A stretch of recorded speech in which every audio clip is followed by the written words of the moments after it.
নাজিয়া বর্ষা এক সময়ের জনপ্রিয় অভিনয় শিল্পী নির্জনের সাথে একেধারে বেশ কয়েকটি শর্ট ফিল্মে অভিনয় করেছে। এর সাথে সাথে দর্শকের কাছে অনেক জনপ্রিয়তা লাভ করেছে। অসাধারণ অভিনয় এবং তার কিউটনেস দেখিয়ে লাখো দর্শকের মন জয় করে নিয়েছে। বন্ধুরা, আজকের এই ভিডিওর মাধ্যমে নাজিয়া বর্ষার জীবন কাহিনী সম্পর্কে জানবো।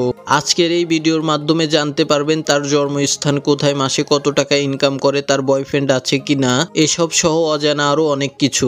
তাই ভিডিওটাতে একটি লাইক দিয়ে সম্পূর্ণ ভিডিও দেখার অনুরোধ রইল।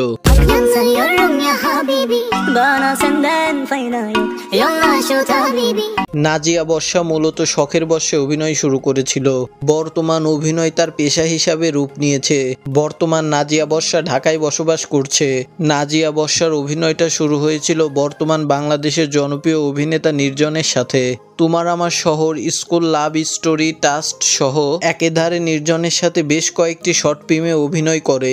নাজিয়া বর্ষার অসাধারণ সুন্দর অভিনয় তাকে নিয়ে যাচ্ছে এক অনন্য উচ্চতায়। প্রত্যয় হিরণ, তৌহিদ আফ্রিদি, তামিম খন্দকার সহ বাংলাদেশের জনপ্রিয় অভিনেতাদের সাথে কাজ করছে নাজিয়া বর্ষা। শর্ট ফিল্মের পাশাপাশি সিঙ্গেল নাটকে অভিনয় করছে।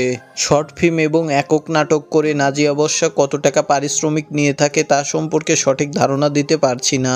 নাজিয়া বর্ষা একজন অবিবাহিত নারী এবং বর্তমান তিনি সিঙ্গেল রয়েছেন। জনপ্রিয় অভিনয় শিল্পী নির্জনের সাথে বেশ কয়েকটি কাজ করায় দর্শকরা অনেকেই ভাবছেন তারা হয়তো বয়ফ্রেন্ড গার্লফ্রেন্ড। আসলে নির্জন নাজিয়া বর্ষার কলেজ ফ্রেন্ড, আর তাদের মধ্যে শুধুমাত্র বন্ধুত্ব সম্পর্কই রয়েছে। বন্ধুরা, ভিডিওটা ভালো লাগলে লাইক এবং চ্যানেলটিকে সাবস্ক্রাইব করে আমাদের পাশেই থাকবেন।